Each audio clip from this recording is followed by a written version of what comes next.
Hello दोस्तों, कैसे हैं आप सब लोग। उम्मीद करता हूं काफ़ी अच्छे होंगे। तो दोस्तों 2 दिन बाद हम वीडियो बना रहे हैं और अभी एक लेटेस्ट न्यूज़ ये है कि इजराइल और ईरान के युद्ध के कारण मतलब जो ये न्यूज़ हमें सुनने को मिल रही है, इस कारण मार्केट के अंदर हमें अभी थोड़ी टेम्परेरी गिरावट देखने को मिल रही है। और मार्केट सुबह तो बहुत ज़्यादा गिरावट हुई थी, पर क्या है कि मार्केट वापस संभल गया और अभी ये टेम्परेरी गिरावट लग रही है। क्योंकि अब देखिए ऐसा है कि कोविड वाली सिचुएशन लोगों ने अचानक से देखी थी। अब क्या है कि अब कुछ भी ऐसी चीजें होती है कि जैसे ही मार्केट गिरता है लोग पैसा लेके तैयार बैठे हैं। मतलब कब मार्केट गिरे, कब अच्छे अच्छे स्टॉक्स गिरे, कब हम खरीदारी करें। आप सभी को पता है, लगभग सभी लोग ऐसे ही कर रहे हैं अभी। मतलब लोग तैयार बैठे हैं। इस कारण क्या है कि मार्केट एक दिन तो गिरता है, फिर अगले दिन वापस संभल जाता है। तो अभी ऐसी वैसी सीरियस सिचुएशन नहीं लग रही कि भाई इतना सीरियस कोई अभी युद्ध हुआ है। थोड़ा बहुत स्थिति अभी या कंट्रोल में लग रही है। हाँ, कुछ ऐसा सीरियस होता है तो हो सकता है बाद में गिरावट हमें ज्यादा देखने को मिले। ठीक है, और मान लो गिरावट होती है तो अच्छे अच्छे शेयर्स पर वॉच लिस्ट बना के रखिए, उन पर नज़र बना के रखिए। अच्छे शेयर्स आप जब सस्ते होते हैं तो आराम से बाय कर सकते हैं। इसीलिए टेंशन लेने वाली बात नहीं है। गिरावट हो तो खरीदारी का नया मौका है। एंजॉय करिए, मतलब इस गिरावट को, मतलब खरीदारी करिए। क्योंकि ये युद्ध वाली सिचुएशन ज़्यादा दिन रहनी नहीं है, कुछ दिन रहेगी तो उसका फ़ायदा उठाइए। ठीक है। अब दूसरी बात, मैं बहुत दिन बाद वीडियो बना, मतलब 2 दिन बाद वीडियो बना रहा हूँ। इसका रीज़न ये है कि मैं अभी बिजी हूँ, क्योंकि मेरा ऑफिस बन रहा है। मेरा जो स्टूडियो है जहाँ पर मैं वीडियो शूट करूँगा वो मैं क्या है कि नया बनवा रहा हूँ। ठीक है, इस कारण मैं अभी वहाँ बिजी हूँ। कभी इलेक्ट्रिसिटी का काम है, वॉल पुट्टी वगैरह का काम चल रहा है। ये साइड में आप देख सकते हैं। तो वहाँ पर क्या है कि काम वगैरह चल रहा है, तो मैं थोड़ा बिजी रहता हूँ। तो वहाँ पर भी टाइम देना पड़ता है। अब कुछ कनेक्शन वगैरह में गड़बड़ हो जाए, कुछ वो सब देखना पड़ता है। फिर बाद में क्या है कि मैं आराम से काम करना है, तो अभी सब थोड़ा टाइम देना पड़ेगा। इसीलिए अभी वीडियो नहीं आ पा रहा है। इसका रीज़न ये है। और काफ़ी लोग सोच रहे हैं कि भाई वहाँ पे स्टूडियो क्यों बना है। तो क्या है कि रेगुलर तो घर पे शूट नहीं कर सकते हैं। अब बाद में शिफ्टिंग तो करनी पड़ेगी। घर पे तो मैं कितना दिन शूट करूँगा।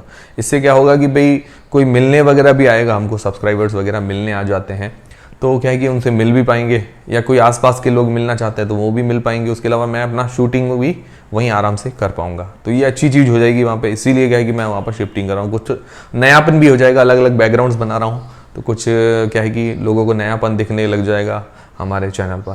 तो ये अच्छी बात है। बाकी कोई लोग हमें मिलना चाहे, मुझे मिलना चाहे, तो बाड़मेर राजस्थान के अंदर मैं रहता हूँ, प्रॉपर सिटी के अंदर ही। जो अभी नया पुल बन रहा है चौटन रोड पर, तो पुल के नीचे ही मतलब मेरी बिल्डिंग है। वहाँ पर आप आराम से आ सकते हैं। मेरी मतलब पापा की बिल्डिंग है, तो वहाँ पर आप आराम से आ सकते हैं मिलने के लिए। वहाँ पर किसी को पूछेंगे जयेश खत्री या दल्लू जी कचौरी वाले चौटन रोड पर, तो आपको मिल जाएगा। और उसके अलावा हम इलेक्ट्रिक स्कूटर का भी पापा शोरूम लगा रहे हैं, तो वो भी अच्छी बात है। तो मैं भी आपको जानकारी दे रहा हूँ ताकि क्या है कि आप लोग अपडेटेड रहें। भाई हमसे जुड़े हुए हैं तो अपडेटेड रहना भी चाहिए। तो बाड़मेर राजस्थान के अंदर कभी भी आप मिलने आ सकते हैं। मेरा नाम जयेश खत्री लेके, तो कोई ना कोई आपको मिल जाएगा, तो वो आपको एड्रेस बता देगा। तो ऐसी कोई टेंशन वाली बात नहीं है। ठीक है, ये सारी चीज़ें क्लियर है। अब काफ़ी लोग कहते हैं कि भाई पैसे आ गए, पैसे ज़्यादा नहीं आए हैं। ये बिल्डिंग पापा की है, मुझे क्या है कि वो बनवा के दे रहे हैं, तो मैं इंटीरियर वगैरह भी करवा रहा हूँ। तो वहाँ पर ऐसे काम चल रहा है। हाँ, आगे पैसे ज़्यादा आएंगे तो हम और ऐसी बिल्डिंग खरीदेंगे, ज़मीनें खरीदेंगे, हम भी ऐसे मतलब अपना बिल्ड करेंगे पोर्टफोलियो। अब सारी चीज़ें क्लियर है। अब दोस्तों वोडाफोन आइडिया का FPO आ रहा है। FPO मतलब फॉलो ऑन पब्लिक ऑफर 18 से लेकर 22 अप्रैल के बीच में। तो इस वीडियो के अंदर हम रिव्यू करेंगे वोडाफोन आइडिया के FPO का। अप्लाई करना है नहीं करना वो जानेंगे। तो सबसे पहले GMP देखेंगे, इससे हमें लिस्टिंग गेंस का अंदाजा हो पाएगा। फिर इस कंपनी की डिटेल्स के बारे में जानेंगे, मतलब कंपनी काम क्या करती है। फिर इसके फाइनेंशियल्स और फंडामेंटल्स के बारे में जानेंगे, मतलब कंपनी प्रॉफिट वगैरह जनरेट कर रही है या लॉस मेकिंग कंपनी है। और अपने जो भी कंपिटिटर्स हैं उनसे वैल्यूएशन उसकी कैसी, सस्ती है, महंगी है, या मतलब कैसा परफॉर्मेंस है। उसके बाद हम IPO की डिटेल्स के बारे में जानेंगे, मतलब FPO की डिटेल्स के बारे में जानेंगे। और अंत में हम जानेंगे कि क्या इस FPO में हमें अप्लाई करना चाहिए या नहीं करना चाहिए, और करें तो लिस्टिंग गेंस के हिसाब से या लॉन्ग टर्म के हिसाब से। सारी चीज़ें हम क्लियर करेंगे। सबसे पहले GMP देखते हैं। GMP अभी चल रही है 10% के आसपास, मतलब ₹1 के आसपास इसकी GMP चल रही है। तो ठीक है, उम्मीद है कि इसके आसपास रहना चाहिए। और आज सुबह भी मैंने देखा भाई लेटेस्ट जो GMP बता रहे हैं ₹1 के आसपास 10% के आसपास बता रही है। और GMP सिर्फ एक अंदाज़ा है, इसको अंदाज़ा मानकर ही चलें, फिक्स चीज़ नहीं है। अभी आप पिछले IPOs का देख सकते हैं। GMP क्या होती है, लिस्टिंग कैसी होती है। GMP बहुत ज़्यादा होती है, लिस्टिंग नीचे होती है। किसी की GMP नीचे होती है तो लिस्टिंग ऊपर हो जाती है। तो GMP के भरोसे ना रहें। अभी ये फेक डेटाज बहुत ज़्यादा आ रहे हैं, क्योंकि मार्केट में अब लोग आएंगे तब लोगों को फंसाने का भी काम चल रहा है। कुछ फ्रॉड होते हैं, हर कोई फ्रॉड नहीं है, कुछ लोग फ्रॉड होते हैं, इसीलिए संभल के रहिए। फिर इस कंपनी की डिटेल्स के बारे में जानते हैं, मतलब कंपनी क्या काम करती है। तो कंपनी वोडाफोन आइडिया, ये दोनों मर्ज हुई है कंपनी। पहले आइडिया अलग था, वोडाफोन अलग था, दोनों मर्ज हुई है। तो अब 1995 के अंदर ये कंपनी इनकॉर्पोरेट हुई थी, क्योंकि जियो आ गया ना, जियो आ गया, सबका मार्केट शेयर कैप्चर कर लिया, तो वोडाफोन आइडिया दोनों मर्ज हो गई है। तो पहले वोडाफोन आइडिया वगैरह सब चलते थे, एयरटेल वगैरह, जियो आने के बाद क्या है कि उसने काफ़ी ज़्यादा मार्केट शेयर कैप्चर कर लिया है, तो ये रीज़न है। तो ये कंपनी टेलीकॉम सर्विस प्रोवाइडर है, टेलीकॉम कंपनी आप इसको कह सकते हैं, जैसे 2G 3G 4G ऐसी इसके पास नेटवर्क वगैरह है, और ये वॉइस सर्विस मतलब कॉलिंग सर्विस है, डेटा सर्विस है, और अदर वैल्यू एडेड सर्विसेज हैं वो ये प्रोवाइड करवाती है। मुझे लगता है अभी 5G के अंदर नहीं आया, एयरटेल और जियो तो आ गया, पर ये अभी तक शायद नहीं आया है, अभी एक्सपेंशन करेंगे FPO के बाद शायद हो सकता है। और अगर मार्केट शेयर की बात करें इसके, मतलब जियो एयरटेल वगैरह मार्केट शेयर की बात करें तो लगभग 19.3%, 19.3% इसका मार्केट शेयर है। मतलब इतना मार्केट जितना 100 का मतलब 100% का मार्केट है, उसमें 19.3 इसका है। जियो का है लगभग 40%, मतलब 40% से थोड़ा सा कम है, लगभग 40%, 40% जियो का है। एयरटेल के पास है 33%। मतलब जियो इतना लेट आया, उसके बाद इसने अच्छा मार्केट कैप्चर किया है। उसका रीज़न है वो थोड़ा प्राइस जो है उन्होंने काफ़ी सस्ता रखा था, शुरुआत के अंदर फ्री में दिया है। बड़ी कंपनी है तो वो इतना दे सकते हैं, हर कोई इतना अफोर्ड नहीं कर सकता है, इस कारण उसने मार्केट कैप्चर किया है। बाकी सर्विस भी अच्छी है, ये चीज़ बात बढ़िया है कि भाई उन्होंने जो भी अपना बिजनेस जमाने के लिए किया, पर सर्विस और नेटवर्क अच्छा है उनका, खराब नहीं है। और वोडाफोन आइडिया के पास 19.3%, BSNL के पास लगभग, BSNL और MTN को मिला देते हैं तो लगभग 7-8% उनके पास मार्केट शेयर है। तो सबसे आगे अभी जियो चल रहा है, सेकंड नंबर पर एयरटेल चल रहा है।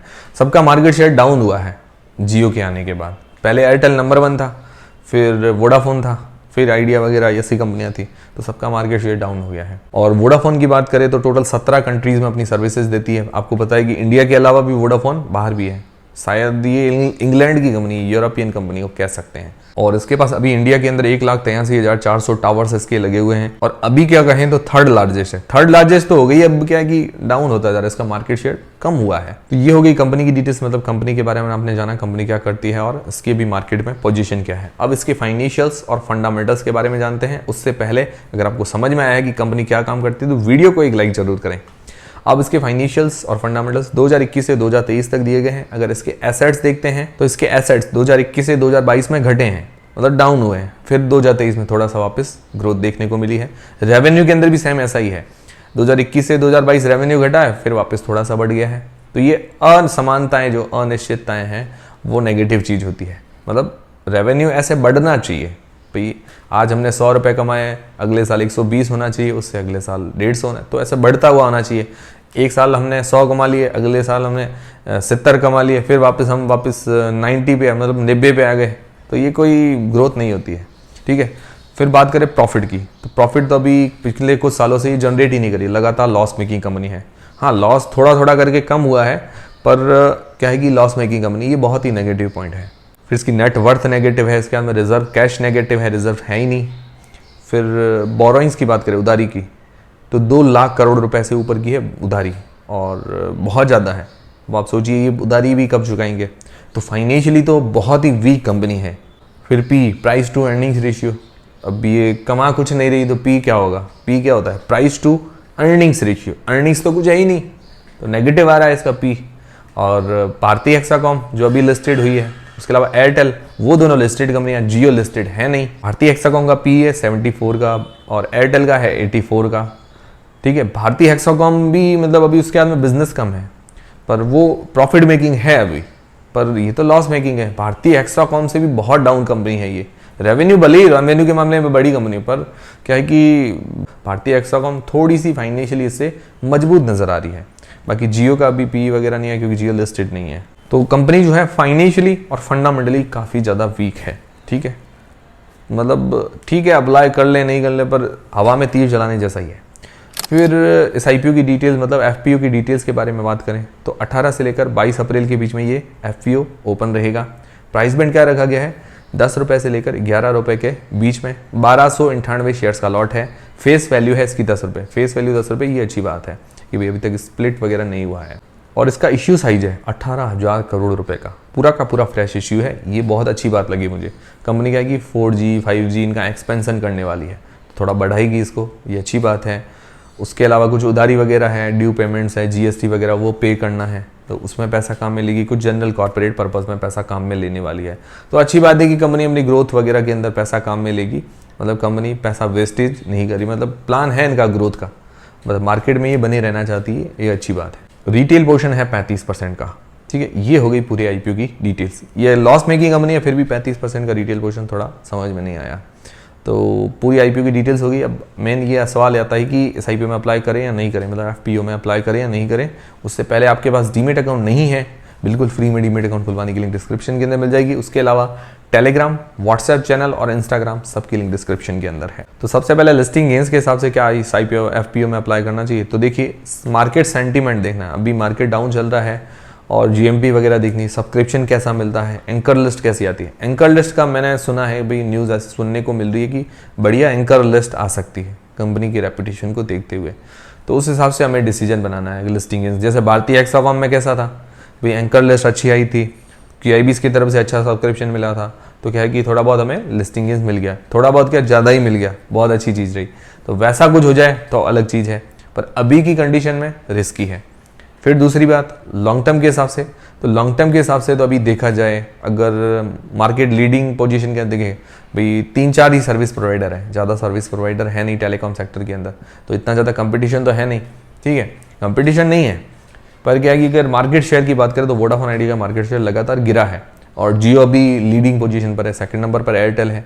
तो क्या है कि वोडाफोन आइडिया मुझे लगता है कि आने वाले टाइम में थोड़ा नहीं सुधारता है, तो कुछ मतलब अट्रैक्टिव प्लान्स वगैरह नहीं लेके आता है, तो ये जियो और ज़्यादा मार्केट कैप्चर कर सकता है, क्योंकि अभी जियो फाइबर के अंदर भी आ गया, ये डिश वगैरह की सर्विसेज प्रोवाइड करता है।